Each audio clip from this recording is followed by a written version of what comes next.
นะมาเข้าเรื่องกันเลยเนาะพี่น้องปองปายโอ้ช่วงหัวแรงนี่เนาะฝนตกหนักเลยเอ่อมีมักเห็บยังตกมาบักหลายๆเลยอยู่แถวบ้านเวียงคำเมืองสีโคตรตะบองมันนะบ้าโถเลื่อนไปเจอเฟซหนึ่งเขาจะเอาลงนะแบบหลังคามันอย่างนั้นหัวเมิดเลยแบบมักเห็บนะตกใส่นะโอ้มักเห็บซ้ำโปรตีนนะ ตกใส่แล้วมันตกจากฟ้าเนาะบ่อนั้นเมฆเฟื้ออยู่นะแล้วมันตกมาแล้วใส่ระยะไกลเนาะแล้วน้ำหนักมันนะมันเป็นพลังงานที่ว่าหนักมหาศาลเนาะแล้วมันตกลงมาแล้วมาใส่กระเบื้องนะป้าโถจนรู้เลยนะเป็นตาเสียดายกระเบื้องอย่างเนาะเฮือนพ่อแม่ประชาชนเป็นอย่างไรโอ้ เสียหายหลายได้หั่นนะต้นไม้ใบหญ้าหยังบางเฮือนนี่สังกะสีมันหยังเนาะเปิดเห็นแจ้งจานผ่านเด้มันต้นไม้หยังก็หักเลยเนาะระมัดระวังเด้ช่วงเวลาฝนตกแห้งแล้วมันมีลมพายุมันหยังมาเห็บตกมันหยังเนาะต้องระมัดระวังเป็นพิเศษอันนี้นะจังน้อยมันจะมีไฟฟ้าหยังหัวอีกฟ้าห้องมันหยังอีกนะอันตรายเด้ ต้องปลอดภัยไว้ก่อนนั่นแหละต้องมีสติระวังตัวและช่วงเวลาฝนตกลมพายุมันอย่างแห้งเนาะเขียมพร้อมมาละโอ้เลื่อนไปเบิ่งนะเห็นเฮือนหลังคามันอย่างแบบทะลุหมดเลยนะความมันมักเห็บความใหญ่นะแบบเป็นแบบเม็ดแบบขาวๆนะตอนอยู่บ้านนี่เก็บกินได้มักเห็บมันนะหน่วยใหญ่สำมันโปรตีน เวลาเรากินมันอาจจะคือน้ำก้อนเนาะกินไปเย็นเลยแต่ว่าบ่ได้ไปวิจัยเบิ่งเนาะว่ามังเห็บเนี่ยมันจะมีคุณประโยชน์ต่อร่างกายหรือบ่หรือว่าจะเป็นแบบพยาธิบ่หรือว่าอหยังกันไปส่องเบิ่งอยู่กองจุลทรรศน์นี่จึงจะฮู้ผลอยู่เนาะคันเข้าห้องแลบอันนี้นั่นว่ามักเห็บก้อนใหญ่นะมันจะบำรุงสุขภาพบ่หรือว่ามันมีเชื้อไวรัสมีหยังก็ บ่แน่ใจปานใดเด้เพราะว่าอยู่บ้านเนี่ยเคยกินตลอดช่วงเวลามักเห็บตกลงมานะโอ้เวลาเฮากินเนี่ยอยากกันคือกับน้ำก้อนนี่นะเวลาเฮากินนะคันเฮาเก็บแล้วก็มาไว้ตู้เย็นนี่มันก็จะกลมดนอยู่แต่ว่าคันเฮาเก็บแล้วไว้คู่ไว้หยังเนาะมันก็ละลายเป็นน้ำมาแล้วแต่ว่าอยู่บ้านเนี่ยเคยกินตลอดมักเห็บนะแต่ว่าบ่ฮู้ว่าอยู่เวียงเนี่ยเขาสิกินหรือบ่นะ ป้า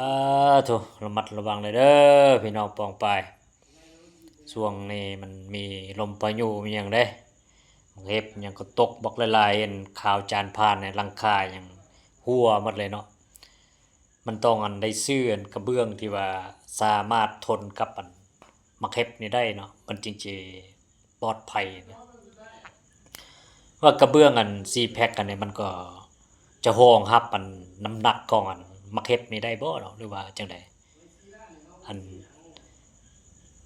กระเบื้องซีแพ็คตราสร้างนะถ้าว่าก้อนมันบ่ใหญ่หลายมันก็จะรองรับอยู่เนาะขนาดก้อนมันใหญ่หลายมันก็คิดว่าจะบ่สามารถรองรับได้เพราะว่ามันตกมาจากแต่ถึงฟ้าพุ่นนี่เนาะมันเวลาตกลงมาแล้วมันแห้งโน้มน่วมท่วงเนาะแล้วมันแบบกดดันนะแบบกดดันน้ำหนักมันนะแบบตกลงมาแล้วน้ำหนักมันเพิ่มปริมาณขึ้นเนาะเพราะว่ามันใส่อะไรเงี้ยไกลเด้จากท้องฟ้าเนาะมาสู่ดินเนี่ยนะมันมีกดแรงดึงดูดเนาะแห้งโน้มท่วงนะโอ้ตกลงมาเลยคันกระเบื้องเป็นอย่างเนาะซีแพ็คหรือว่าแนวที่ว่ามันสามารถรองรับน้ำหนักได้ดีนะก็จะมั่นใจอยู่แต่ว่าบ่แน่ใจว่าซีแพ็คนี่มันจะป้องกันมักเห็บได้บ่ก็บ่แน่ใจปานใดเนาะถ้าว่ากระเบื้องยังใช้มาหลายปีนี่มันก็บ่รับประกันปานใดเด้แต่ว่ากระเบื้องซีแพ็คใหม่ๆนี่บางเทื่อก็จะรองรับ ทนทานเติบนั่นแหละแต่ว่ามันก็สามารถรองรับบ่โดนสมมุติว่ามันเป็นก้อนใหญ่เนาะสำหมอกามีหยังอะนะเพราะฉะนั้นเนี่ยเราต้องซอกซื้อเนาะกระเบื้องที่ว่ามันสามารถทนทานแล้วก็มาตรฐานรองรับน้ำหนักของมะเข็บนี่ได้เนี่ยมันจึงบ่ได้ฮืบซ่อมแซมหลายเทื่อเนาะเพราะว่ากว่าคนเราจะสร้างเรือนได้เนาะมันก็บ่ธรรมดาเด้มันต้องใช้เวลาเด้เนาะกว่าจะเฮ็ดอันเรือนหลังเดียวมันแล้วเนี่ยโอ้มันใช้อันทางเงินทางคนเป็นหยังหลายเด้เนาะใช้เวลานี่นั่นแหละหาเงินหาคำอย่างซัวจะมาสร้างเป็นเรือนได้เนี่ยมันก็ใช้เวลาโดนเติบนั่นแหละถ้าว่ามันคนผู้เดียวนะกันหลายๆคนสร้างมันก็แล้วไวนั่นแหละกันกำลังเงินกำลังคนเนาะมันมีเพียงพอนะเบิ่งนี่จักว่าลมพายุอะอิหยังฝนก็ตกหนักแน่บัดนี้ฟ้าร้องอันนี้นั่นอีกเนาะสารพัดไปบัดนี้อันพยายามเวลาต้นไม้ใหญ่มันยังอยู่แคมเรือนนี่มันบ่ได้ปลอดภัยเสมอไปเด้คันต้นไม้ใหญ่อยู่แคมเรือนถ้าว่าเฮามั่นใจนี่บ่ตัดก็ได้เนาะคันบ่มั่นใจนี่ก็ตัดดีกว่าเพราะว่าปลอดภัยไว้ก่อนช่วงเวลาลมพายุมานะมันจะล่มมาทับเรือนมันแห้ง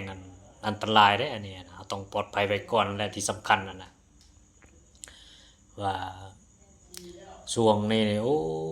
ช่วงอันบ่มีฝนตกมันก็ยังมีลมพายุอยู่เด้ช่วงนี้ว่าตามข้อยสังเกตเบิ่งเพราะฉะนั้นเราต้องป้องกันไว้นั่นแหละช่วงเวลาลมพายุฟ้าร้องอันนี้นั่นนี่เนาะไปอยู่บ่อนปลอดภัยก่อนจักหน่อยมันเป็นอันนี้นั่นไฟฟ้ารั่วอิหยังเกิดอันช็อตขึ้นมาเนี่ยมันอันตรายเด้นะเพราะฉะนั้นเราต้องป้องกันไว้ก่อนนั่นแหละดีที่สุดอันนี้นะโอ้สัวจีไปซ่อมแซมเนาะกระเบื้องที่ว่ามักเห็บมันตกลงมาใส่นะจนทะลุหมดเลยนะอันใช้เวลาซ่อมแซมก็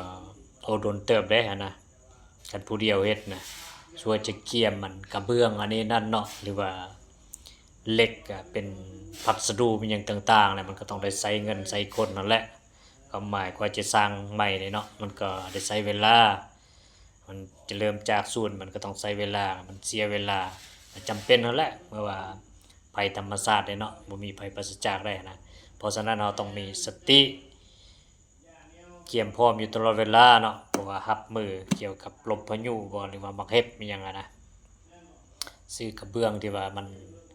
ทนทานหั้นถ้าว่าผู้มีเงินเนาะคันผู้บ่มีเงินก็เอากระเบื้องอันนี้อันนั้นไปมันก็บ่อยากคักปานใดช่วงเวลามักเห็บตกลงมาเนาะแต่ก็จำเป็นพอแก้ไขไปนั่นแหละมีแต่ว่ามาฮอดคลิปนี้ก็โอเคแล้วเนาะขอให้มีแต่ความสุขความเจริญจงเกิดขึ้นนำทุกๆท่านเด้อฝากกดไลค์กดแชร์ด้วยพยายามเนาะรักษาชีวิตตัวเองนั่นแหละ